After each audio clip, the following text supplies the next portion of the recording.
Welcome to Casual Talk English. Here you will learn real English through simple, everyday conversations.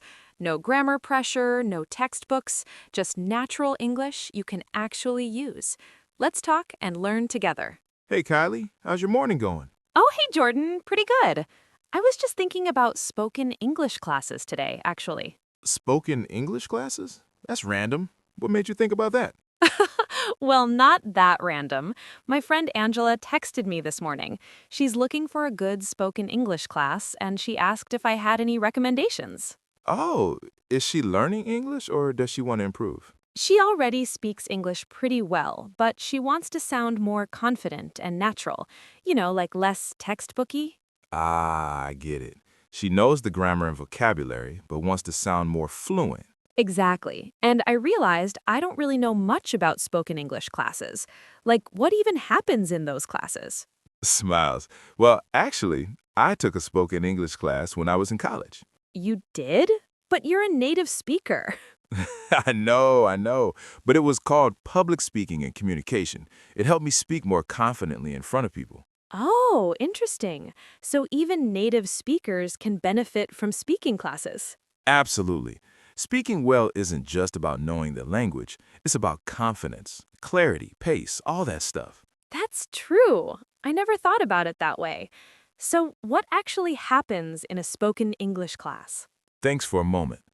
Well, it depends on the class, but usually there's a lot of actual speaking practice, not just listening to a teacher talk. Right, that makes sense. You can't learn to swim without getting in the water. Exactly. Perfect analogy. You have to actually speak to get better at speaking. So what kind of speaking activities do they do? Well, in my class, we did presentations, debates, group discussions, lots of different things. Presentations? Like standing up in front of everyone? Yeah, and it was terrifying at first. I bet. I hate presentations. My hands get all sweaty. Same. But the teacher made it really supportive. Like everyone was nervous, so we all understood each other. Oh, that's nice. So it wasn't competitive or mean. Not at all. It was very encouraging. The teacher always found something positive to say, even when someone messed up. That's so important, because if you're already nervous, you don't need someone criticizing you. Exactly. Positive feedback builds confidence, and confidence helps you speak better. Yes, it's all connected. So in a spoken English class for learners, what would they focus on? Well, probably pronunciation first. That's a big one. Pronunciation, like how to say words correctly? Yeah, and also intonation, stress, rhythm, all the things that make English sound natural. Oh, so it's not just about individual sounds, but the music of the language. Snaps, yes, the music of the language. That's perfect. English has a rhythm, and if you don't get that rhythm, you sound unnatural. Can you give me an example? Sure, like if someone says, I am going to the store to buy some milk. It's technically correct, but it sounds weird. Yes, it sounds like a robot. Right, but if you say, I'm going to the store to buy some milk, with natural rhythm and stress, it sounds normal. Oh, I hear it. You stressed going and store and milk, but not the little words. Yes, exactly. You've got it. That's what good spoken English classes teach. That's so cool. I never really thought about it consciously, but that's how we talk. Exactly. Native speakers do it naturally, but learners have to learn these patterns. Pauses. What else do spoken English classes teach? Thanks. Oh, conversation skills, like how to start conversations, how to keep them going, how to end them politely. Oh, those are skills? I just thought people naturally knew how to do that. Shakes head. Not everyone, especially across cultures. Different cultures have different conversation rules. Really? Like what? Well, like in some cultures, interrupting is really rude. But in American English, we interrupt each other all the time. That's so true. We're always finishing each other's sentences. Right. And if you come from a culture where interrupting is rude, you might wait politely for your turn and never get to speak. Oh no, that would be frustrating. So a good spoken English class teaches these cultural conversation norms. That's really important. It's not just language, it's culture too. Exactly. Language and culture are totally connected. Thoughtfully. So, what makes a good spoken English class? Like, if Angela is looking for one, what should she look for? Pauses to think. Well, first of all, small class size is important Why is that? because you need time to actually speak. If there are 30 students, you won't get much speaking time. Oh, that makes sense. More students means less individual practice. Exactly. I'd say maybe 10 students maximum, ideally 5 or 6. That's pretty small. But it's necessary. The whole point is to speak, so you need that time. True. What else makes a good class? A good teacher, obviously. Well, yeah, but what makes a good speaking teacher? Someone who's patient, encouraging, and actually lets students speak, not someone who talks the whole time. Right. Some teachers love to hear themselves talk. I know, and that defeats the purpose. The teacher should be more like a coach or a facilitator. Oh, guiding the practice rather than lecturing. Exactly. They set up activities, give feedback, help when students get stuck, but mostly they let students talk. That makes sense. What about the other students? Does that matter? Yeah, actually, it helps if everyone is around the same level. Why? Because if some students are way more advanced, the beginners might feel intimidated and afraid to speak. Oh, that's a good point. You want to feel comfortable. Right. You want to feel like you're with peers, not competing. And if everyone's at the same level, nobody's judging you. Exactly. Everyone's learning together. That sounds nice. What about the activities? What kind of activities are good for speaking practice? Oh, so many. Role plays are really popular. Role plays? Like acting? Kind of, but not really acting. More like practicing real life situations. Like what? Like you're at a restaurant and you need to order food, or you're at a doctor's office and you need to explain your symptoms. Oh, so practical situations. Yes, things you actually need to do in real life. That's so useful. You're practicing language you'll actually use. Exactly. And role plays are fun. You get to be creative. What other activities? Debates are good. You pick a topic and argue different sides. Oh, that sounds challenging.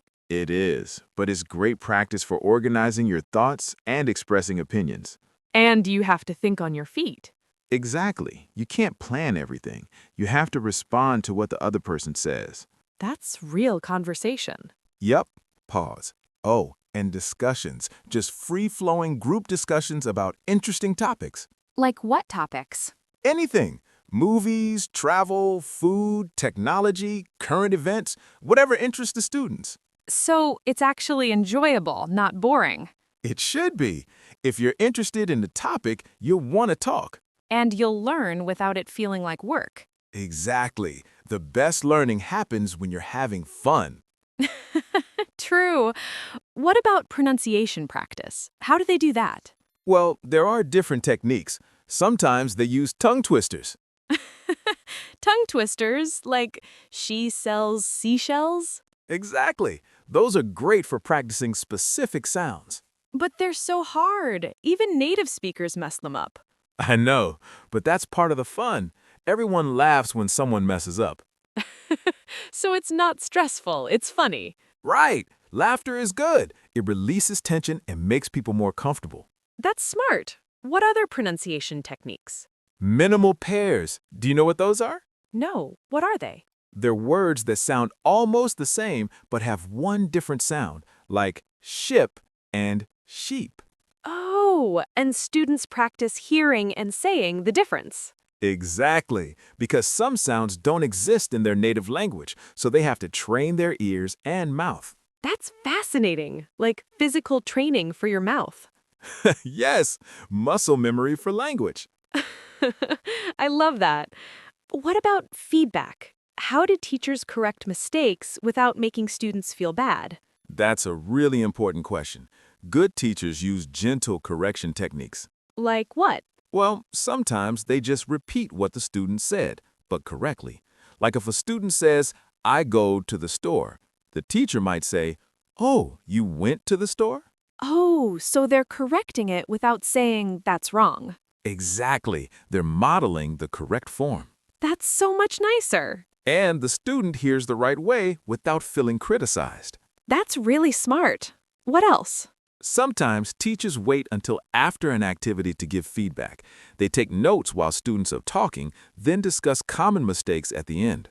Oh, so they're not interrupting the flow of conversation. Right, because if you stop someone every time they make a mistake, they'll get discouraged and stop trying. Yeah, that would be discouraging. Better to let them finish their thought. Exactly. Fluency first, accuracy later. What does that mean? It means at first the goal is to speak smoothly and confidently, even with mistakes. Perfect grammar can come later. That makes sense. If you're too worried about making mistakes, you won't speak at all. Exactly, and speaking with mistakes is better than not speaking at all. So true. Pause. What about online classes versus in-person classes? Are they different? They definitely feel different. In person has more energy, I think. More energy? How so? Like, you're in the same room with people, you can feel their reactions. The teacher can walk around, use body language. Oh, so it's more dynamic. Yeah, and for speaking practice, body language is actually important. You communicate with more than just words. That's true. Gestures, facial expressions, posture? Exactly. All of that is part of communication. So in-person might be better for that. It can be, but online classes have advantages too. Curious, like what? Well, convenience. You can take a class from anywhere. No commute. That's huge. Commuting is the worst. Right? And online classes often have more schedule options. Oh, because they can have students from different time zones. Exactly. More flexibility. What about the quality? Is online just as good?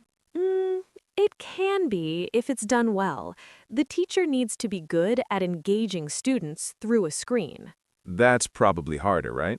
It is. You can't read the room as easily, and some students might hide behind their screens and not participate. Just turn off their camera and browse the internet. Exactly. So good online teachers use breakout rooms, polls, chat, all the tools to keep people engaged. Breakout rooms. Yeah, where you split into small groups for activities, so you're not always talking in front of the whole class. Oh, that's less intimidating. Much less. Talking to 2 or 3 people is easier than talking to 15. That's smart. Pause. How often should someone take a spoken English class? Like once a week? Every day? I think it depends on their goals and schedule. Ideally, maybe 2 or 3 times a week. Not every day? Well, every day would be great for fast progress, but it's a lot. People have work and life. Yeah, that's true. Who has time for daily classes? Right? And honestly, you need time between classes to practice on your own. Oh, so the class isn't everything. No. The class teaches you and gives you practice, but you need to practice outside of class too. What should people do outside of class? Talk to themselves. We keep coming back to this. The talking to yourself method, it really is important. It is. Narrate your day in English. Practice conversations in the shower. Shower conversations, the best kind. No judgment, great acoustics. That's true. Pause. What else should people do outside of class? Watch English content. TV shows, movies, YouTube videos. To hear natural spoken English. Exactly. See how real people talk in different situations. Should they repeat what they hear? Yes, that's a great technique. Pause and repeat sentences. Try to match the intonation. Like shadowing. You know about shadowing? I've heard of it. Isn't it where you speak along with someone almost at the same time? Yes, that's shadowing. It's super effective. Why is it so effective? Because you're training your mouth to move like a native speaker. You're copying their rhythm, pace, intonation, everything. That's brilliant. So you're learning through imitation. Exactly. Like how kids learn. They imitate adults. Nature's method. The best method. Pause. Oh, and conversation partners. That's important too. Like language exchange? Yeah, find someone who wants to practice English and just talk. Where do you find conversation partners? There are apps and websites or local meetup groups. Like people meeting at coffee shops to practice. Exactly. Language exchange meetups are pretty common in big cities. That's cool. So you get free practice and make friends. Yep, it's social and educational. Best of both worlds. Pause. How long does it take to see improvement in spoken English? That's hard to say. Everyone's different. But with regular practice, maybe you'd notice improvement in a few weeks. Really? That fast? Well, not like suddenly you're fluent, but you might feel more confident, speak a little smoother, hesitate less. So, gradual improvement. Yeah, it's not like a light switch. It's a gradual process. That makes sense. Like getting in shape. You don't see results overnight. Perfect analogy. And just like exercise, consistency is key. Speaking a little every day is better than a lot once in a while. Exactly. Your brain needs regular practice to build those neural pathways. Neural pathways. Science. Well, it's true.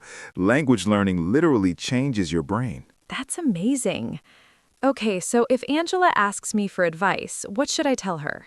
Look for a class with small size, good teacher, lots of actual speaking practice. Online or in person, both can work. Focus on fluency and confidence, not perfection. Practice outside of class by talking to herself, watching content, finding conversation partners. And be patient. Improvement takes time. Smiles. That's great advice. I think she'll really appreciate this. I hope it helps her. Speaking confidently is such a valuable skill. Definitely. It opens so many doors. Nods. For work, travel, making friends, everything. Warmly. You're really passionate about this, aren't you? Smiles. I guess I am. I just think communication is so important. We're social creatures. We need to connect. Touched. That's beautiful. Language as connection. That's what it is. It's not just grammar and vocabulary. It's connecting with other humans. Enthusiastically. Yes, that's what it's all about. Smiles. So if Angela's nervous about taking a class, tell her everyone's there for the same reason. To improve and connect? Exactly. Nobody's judging. Everyone's learning together. Nods. That's a really comforting thought. It should be. Speaking classes should be supportive, not scary. Pauses. You know, I'm almost tempted to take a speaking class myself now. You should. It's never too late to improve. Even native speakers? Especially native speakers. We get lazy. We mumble, we use filler words, we don't enunciate. That's so true. I definitely mumble. Smiling. See? Everyone can improve. Maybe Angela and I should take a class together. Excited. That would be awesome. Study buddies. We could practice together outside of class. Perfect. And you'd keep each other motivated. Enthusiastically. I love this idea. I'm going to suggest it to her. Do it. It'll be fun. Pauses. You know what? This has been such a helpful conversation. I learned so much. Pleased. Yeah, I'm glad. I enjoyed talking about it. You really know your stuff. Maybe you should teach speaking classes. Laughs. Maybe. I do enjoy helping people communicate better. You'd be good at it. You're patient and encouraging. Modestly. Oh, thanks, Kylie. That's sweet. I mean it. You explained everything so clearly. Well, you asked great questions. That helped. Smiles. Team effort. Exactly. See? Communication, connection. That's what it's about. Laughs. You always bring it back to connection. Smiling, because it's true. Warmly. It is true. All right, I should probably text Angela back now. She's been waiting all morning. Yeah, she's probably wondering if you forgot. I'll tell her I was doing intensive research. Smiling, with expert consultation. Exactly. Thanks for being my expert consultant. Playfully, my rates are very reasonable. Laughing. 1 coffee, already paid. Fair trade. All right, I should get going too. I've got some errands to run. Yeah, me too. But this was really nice. It was. We should do coffee more often. Definitely. Next time we can solve another language mystery. The language detectives. I like it. Laughing. That's us. All right, take care, Jordan. You too, Kylie. Tell Angela good luck with finding a class. I will, and I'll let you know how it goes. Please do. I'm curious now. Smiles. Will do. See you later. See ya. Bye. Bye.